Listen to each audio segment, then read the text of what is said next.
You versus Israel Adesanya. How would it go? Very competitive fight. Really? Very competitive fight. Really? Why you say really? You think you could beat him? Of course. I'm black belt jiu-jitsu. Manel Kape and Israel Adesanya have reignited their ongoing rivalry that traces back to September 2023, when Adesanya confronted Kape while defending his teammate Kai Kara-France. After months of social media exchanges followed by relative silence, Kape recently made headlines during a Jaden Cable interview by boldly declaring he could defeat Adesanya in combat.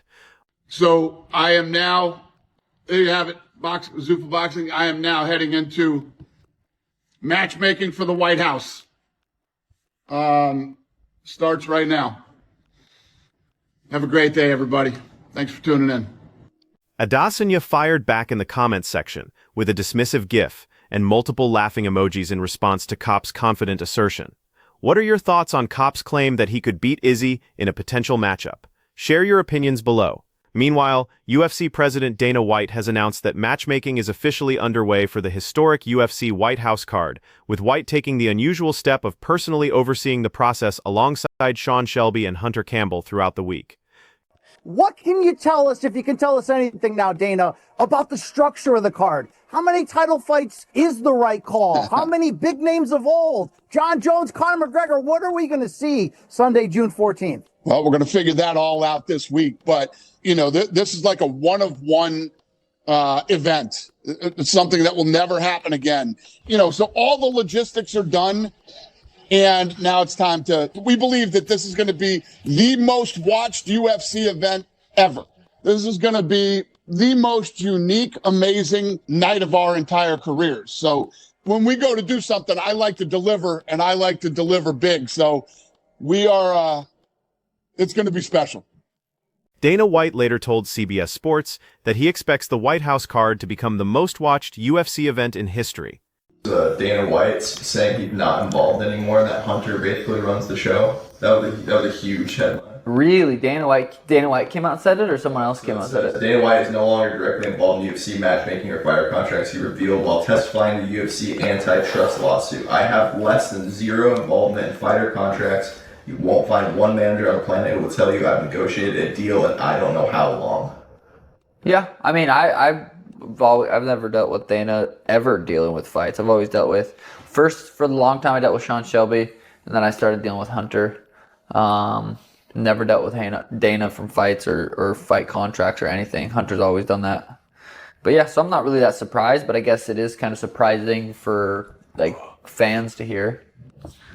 But yeah, I feel like I always kind of knew that Dana didn't really ever have anything. Not that he doesn't have a say, I'm sure he does, but he doesn't have direct involvement.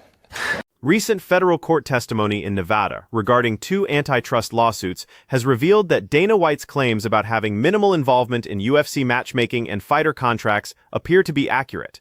During his testimony, White confirmed that nearly all fighter business dealings are managed by his top executives, Hunter Campbell, Mick Maynard, and Sean Shelby. Former bantamweight champion Sean O'Malley corroborated this account, stating that throughout his UFC tenure, he has never negotiated directly with Dana, instead working initially with Sean Shelby before transitioning to primarily dealing with Hunter Campbell.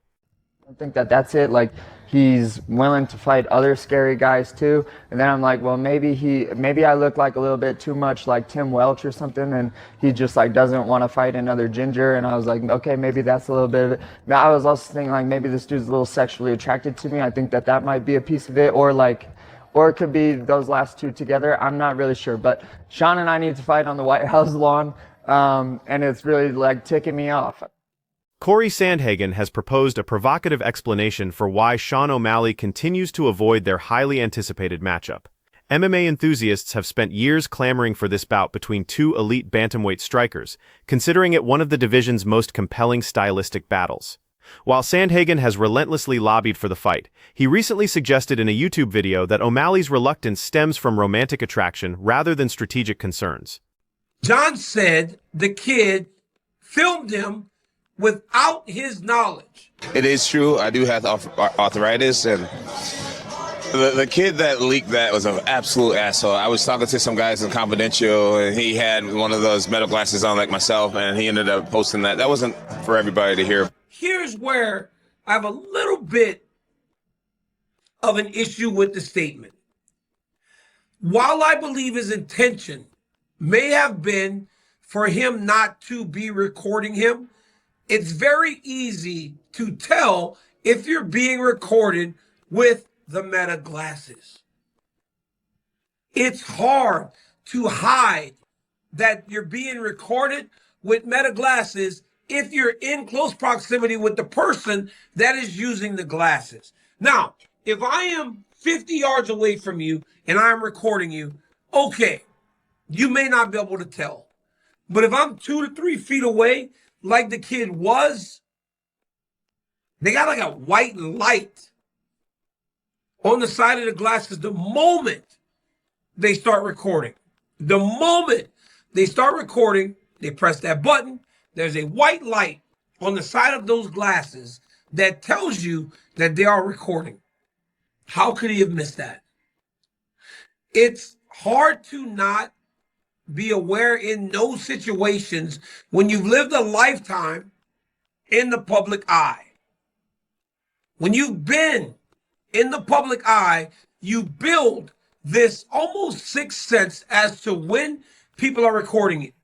Daniel Cormier remains skeptical of Jon Jones' recent arthritis disclosure and the circumstances surrounding it.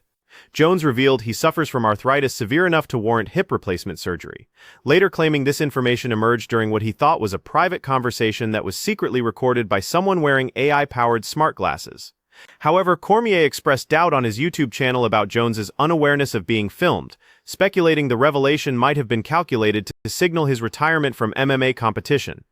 What happened was, I was sitting there with that hat on. I got bumped from behind. I was in the front row. I turned around like, hey, excuse me. It was Eddie Alvarez's son's girlfriend. I said, excuse me, watch out or something. And then the son kind of leans in and I was talking to her. But that pissed him off. He was talking, then the wife just keeps screaming and yelling at me. And I was like, look, I'm sorry. So then the son gets on me about my family, and he's saying, look, little hotheads can, say some. I'm looking at Eddie with a side eye, like, are you going to get either one of them before I start cussing at them and stuff? I'm getting mad. I'm lit. I was lit when I got there. So when the kid said that to me, I got a little heated. He got to me, I guess. I said, like, you're going to have to get used to that. People are going to speak to her or something. That's when Eddie got up and pushed me really hard. And it's like I just slipped. None of them started throwing punches until I fell down. I didn't know who any of these people were. I didn't even realize that many people was doing that. I wasn't really getting hit. And then this one guy comes, tries to knock him out, almost knocks out the girlfriend. I said something to his son to disrespect his son or whatever because he pissed me off. Eddie was doing what a dad should do, and he wasn't really trying to get me on the ground. I don't think from angles I saw he wasn't really trying to get in there. He was kind of trying to. I didn't have any boys. I'd be dolo. I'd be solo. I was next to my manager, and at first he was like this, but then he kind of just got body pushed out. And it's okay because I'm the fighter. I'm used to it. Mike Perry has revealed his version of events regarding the chaotic brawl with Eddie Alvarez and his family at BKFC Knucklemania 6 this past Saturday. Despite not being scheduled to compete, Perry became the center of attention after the massive altercation, which appeared to favor Alvarez and his relatives before security restored order. The confrontation stems from their 2023 BKFC encounter where Perry won via second-round corner stoppage, and Perry recently detailed the incident's origins on his Overdogs podcast. He hates you. I think that he knows who to beat up to get up the ladder the fastest, and you're definitely an easy fight. Why do you say that? You really don't know the answer to that? Well, you don't know me? What, you don't know me? How do you suspect I don't have hands? Maybe I grew up fighting, boxing. You don't think so? Yeah, I mean, now I know. You're a podcaster, so you know what to say to really get people hyped up, but you just know. But don't you know as a fighter you can't judge a book by its cover? Not in fighting, it doesn't work that way. That works in real life. But in fighting, you do judge a book by its cover. That's exactly what you do. And I can read this book. I've seen this book a million times. I know it in and out, bro. And you cannot fight, no chance. And I would know it from a mile away. And so did Cody, and that's why he's talking to you. He knows you're an easy money fight in the parking lot. And you know how quick that would go viral, knocking you out in the street? Pretty viral. Pretty viral. Former UFC bantamweight champion Dominick Cruz delivered an unfiltered assessment of influencer Steve from the Nelk Boys during an appearance on his Love and War podcast. With Steve currently engaged in a feud with Cody Garbrandt, Cruz explained that Garbrandt likely targeted Steve because he represents an easy opponent with poor defensive skills, delivering this harsh evaluation directly to Steve's face without any diplomatic cushioning. Great. The skill level is different. All right, so hold on, let me ask you guys a question. You don't think like Jon Jones would dominate in boxing, honestly? Hell no. What? Hell okay, Ilya Taporia. Tell him come fight me. He's a crazy boxer, bro. I don't care. Tell him come fight me. Hold on a second. What about... UFC is good for what they do, and we good for what we do. Welterweight contender Joaquin Buckley unleashed his fury on boxer Shakur Stevenson for disrespecting the UFC during a recent livestream with Adin Ross featuring Terrence Crawford. When Ross suggested that UFC events typically provide more entertainment value than boxing matches, both Crawford and Stevenson vehemently disagreed, arguing that the UFC could never surpass boxing and that the sports aren't comparable. But I just hate, and I'm gonna just say this right now, y'all boxers are so disrespectful to us athletes, bro, in the UFC. Shakur, I'm on you. Even though you beat Timo, all the stuff that Timo was talking, all that trash that he was doing, he's saying he throwing bananas at you and all that type of stuff, right? Yeah, you beat him, but you should have knocked his ass out cold. But because you worried about your little record, because you don't want to get embarrassed, you want to blame it. Oh, well, it's the art of boxing. Or, I just want to show my jab all night. You ain't want to go out there and put on your best performance. So with that being said, stop disrespecting us, bro.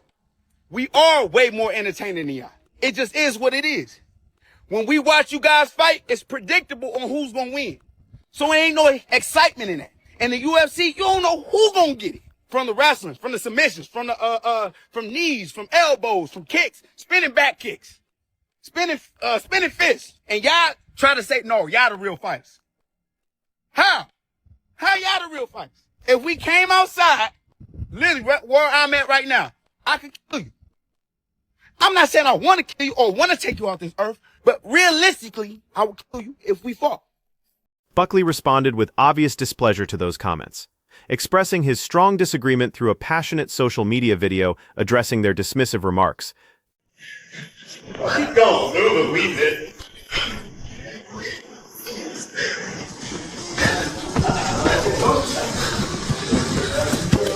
You're under arrest.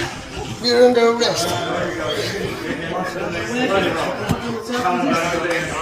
Stop resisting.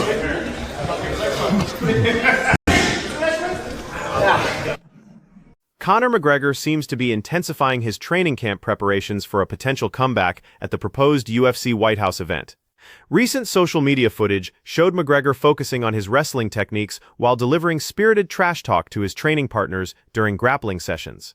I sat down and I like to reflect on what I just went through with that athlete. And one, super athletic, super strong, very, very good about adapting. Like you'll do something to him, then he'll start to adapt to it. Well conditioned. He never gets tired. And he's always willing to ask, and he's always a student of the game. I think out of all of it, I think I was more impressed about how good of a training partner he is with the size difference. And he will give me enough strength to move. And there's times he will actually try and I would use all my strength. And then just a great training partner. That's the thing I was most impressed by. If he's able to train like that with multiple people, he will have a long career of taking less damage. There's a point in time to start sparring hard, but I feel like he's a person that could probably go through his career training like that and become a world champion. I feel that. Demetrius Johnson has expressed tremendous admiration for Arman Tsarukyan following their recent training session together. The legendary former champion praised Tsarukyan's rapid learning ability and intelligent training methodology, suggesting these qualities could help him capture a world title while minimizing career-long physical damage. Yeah. And now when you look at Arman Tsarukyan, after training with him, and if he fights Ilya Taporia, I think he has the athletic ability, the skill set, and the mixed martial artist and the mindset to be able to beat Ilya Taporia. Johnson went further by declaring that Tsarukyan represents the only lightweight division fighter capable of defeating current champion Islam Makhachev in competition. Boom, boom, boom, boom, boom, boom, boom, and then whap. You can do that. How can I get the explosive? You can't, baby, you can't. No? Yes, with the right training program, we get you right where you need to be. Yeah. You want the water? No, brother, I just started. During their training session, light sparring revealed Zarukian's amazement at Johnson's exceptional hand speed and technical precision. UFC heavyweight champion Tom Aspinall underwent surgical procedures on both eyes Tuesday as part of his recovery from dual eye pokes sustained against Cyril Gane at UFC 304 in October. Aspinall documented the operations performed by his medical team at Optegra in London, though he hasn't received clearance to resume fighting and remains eager to reschedule his bout with Gane. Meme reporter Ariel Helwani noted that the UFC is reportedly considering stripping Aspinall's title due to potential year-long inactivity from the eye surgeries, though an interim title fight appears more likely than an outright stripping while Tom recovers. Here are today's top 3 internet memes. Third place goes to MMA Outsiders. Second place belongs to Dana Trump, and the winner is knockout submission.